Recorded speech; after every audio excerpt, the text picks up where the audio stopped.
A palavra é utilizada na vida cotidiana. Às vezes, nós usamos simplesmente Estado no sentido de estado de coisas. Ou para designar uma unidade que faz parte, por exemplo, de um país como o Brasil. Pois bem, podemos também usar a palavra Estado com E maiúsculo, e nesse caso nós estamos nos referindo à entidade que agrega, por exemplo, o território, que agrega uma forma de governo, que agrega um povo e um poder político. Maquiavel, quando ele escreveu O Príncipe, ele usa a palavra status, ou melhor, a palavra stato, para se referir justamente a essa organização, a essa entidade que agrega uma forma de ser, uma forma de governo e agrega um povo e se estabelece justamente sobre um território. Então, a Grécia Antiga, por exemplo, encontra em Aristóteles e em vários outros pensadores a noção de polis. O que é a polis? É aquilo que para nós, a gente pode traduzir por cidade-estado. Então, aquela cidade-estado, aquela unidade organizada com a sua forma de poder, a sua forma de governo, o seu povo, o seu território e as suas leis, e que faz justamente tudo isso, esse conjunto faz funcionar a vida do povo. Max Weber é um pensador importante da história do Estado, e ele vai definir o Estado como sendo essa entidade que tem o monopólio da violência, o monopólio da força. Então, ele dialoga, digamos, com essa sua definição com pensadores do passado, evidentemente, como, por exemplo, os contratualistas. Hobbes, inclusive, tem no seu Leviatã aquela ideia de que o Estado é organizado a partir do corpo dos cidadãos e o Estado seria um corpo maior do que todos os outros corpos. E esse grande corpo que é o Leviatã, que é esse titã, essa entidade gigantesca, maior do que todos nós, conseguiria justamente livrar os corpos desproporcionais, esses minúsculos corpos humanos, esses corpos simplesmente lançados na vida. Conseguiria, então, esse Estado proteger esses outros corpos, esse grande corpo do Estado, proteger os outros corpos da morte violenta. Essa é uma ficção. A Guerra de Todos contra Todos, aliás, é uma ficção criada pelo Hobbes justamente para explicar como é possível encontrar uma saída para o medo da morte violenta.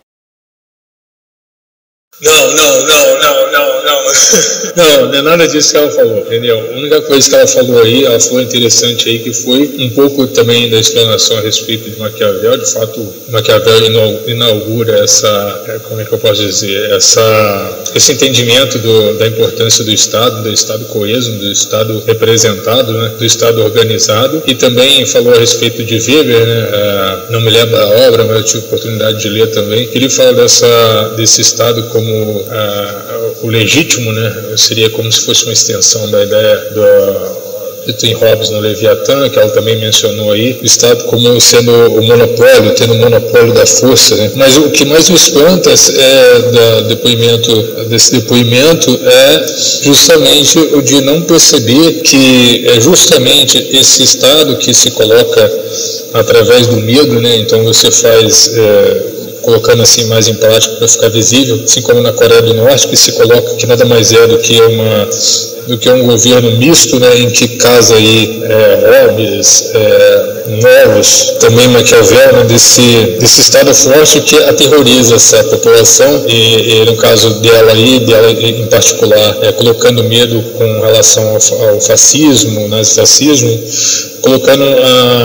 gerando um terror ou uma comoção e um sentimento de reação que na verdade não camufla a verdadeira intenção, que é diminuir a força negativa que os movimentos de esquerdas têm simplesmente ao estarem de certa forma envolvidos com os movimentos socialistas que passaram assim, foram construídos durante toda a história, né? Incluindo nomes, siglas e cores distintivos, símbolos, etc., que com que hoje em dia é impossível de serem cobertos, né? Então a internet está aí para mostrar, e aqui mesmo no canal eu me proponho também a mostrar esse abuso de autoridade por parte do Estado, ou seja, agora o nosso inimigo é o outro, né, agora colocado pelos socialistas, é a que tem poder do capital, né? Esse tem que ser eliminado, sabe? Esse tem que ser eliminado, ou esse também ridicularizado, né? Ou esse que tem a ver com a cultura medieval, de certa forma, tem que ser taxado como obscurantista e tal, anticiência, que nada mais faz do que colaborar com as visões também, mesmo que distantes assim, mas que enquanto Marx tratava da questão colocando um capital como um espantalho para opositores ou correntes opositoras ao socialismo, Conde também colocando a ciência, ou seja, a ciência em primeiro lugar, inclusive acima da religião, acima dos bens futuros, vamos dizer assim, né, dos bens metafísicos e tal, e tudo que é anti-ciência acaba tendo que ser banalizado e ridicularizado. Então eles inconscientemente ou por safadeza prestam também culto a essa doutrina de Conde, que acredita nessa linearidade. Então é preciso apagar o velho, destruir o velho, eles chamam de desconstruir, né, para que o novo se levante. Sabe? Esse novo, assim como a panela de pressão, né, precisa de lógico, aí se desenvolve algumas válvulas de escape, assim como a perestroika e outros movimentos aí de abertura de comércio, assim, para você também não explodir, né, não deixar o povo totalmente irado. E o princípio disso também é o desarmamento. Então fica evidente que esse Leviatã ele precisa de uma população apática, uma população desarmada e uma população com medo, né? Então se levantam a ideia do fascismo, neofascismo, se demoniza o liberalismo para que só uma corrente possa fazer o papel de lavar, né, as mentalidades, para que de fato, assim como disse Marx, essa maioria, essa massa usada, né, usada aí também como massa de manobra, cause aí a revolução, né, que hoje em dia se faz através da cultura. Então antigamente, quando era justificável, eu que aceito em boa medida alguma coisa do Hobbes, em que eu creio, e os conservadores também céticos creem que o homem é o lobo do homem, que precisa ter então leis que tolham essa liberação, vamos dizer assim. Ao mesmo tempo, você precisa, no Estado moderno agora, demonizar qualquer coisa que não seja extremamente liberal, mas liberal no sentido socialista, porque liberal no sentido liberal de fato, não porque na maioria das vezes esses liberais eles têm em alguma medida uma conversa mais próxima do que eles chamam de capitalistas e de conservadores, e por isso o fim dessas estruturas de resistência, ou seja, essa destruição da família e essa também destruição da religião, que nada mais é do que uma fábrica, vamos dizer assim, em figura de linguagem, de novos conservadores, né, gerações de novos conservadores. Então, por isso é preciso invadir esses espaços, ocupar esses espaços e causar temor, né, sempre de um novo golpe, de uma nova ameaça, para que essas pessoas aflitas corram para o Estado, que nada mais é que o Leviatã, que acaba fazendo, e agora fechando essa troca, né, através de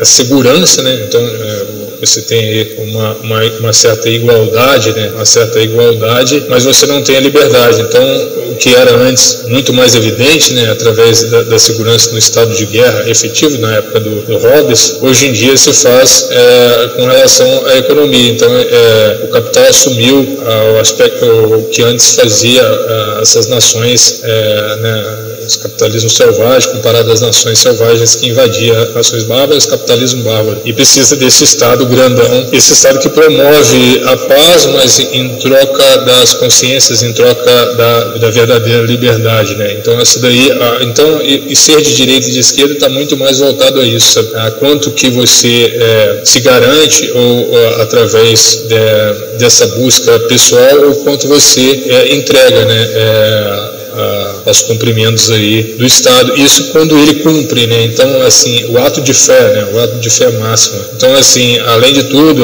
apesar deles ridicularizarem a fé cristã, eles colocam uma fé exacerbada nesse Leviatã, nesse novo pai, nesse novo Deus, que é um Deus terreno e daí por diante. Então, é bem por aí, eu acredito, do Estado. Ela levantou alguns personagens aí interessantes, mas e acabou de forma neutra ou sem entender, né? O peixe não reconhece a água, né? Sabendo que esse Leviatã é o Estado socialista, sabe? É o próprio Estado socialista, lógico, casado com outras doutrinas também. Mas eles até hoje não reconheceram esse Leviatã, não reconhecem, não querem reconhecer e pagam para ver, como disse Marx, né? Vocês não têm nossa diferença, que nós somos a maioria e não temos nada a perder, né? Então quem não tem nada a perder, então pouco se importa, então é bem por aí. É isso aí que eu tinha para falar e até mais, pessoal.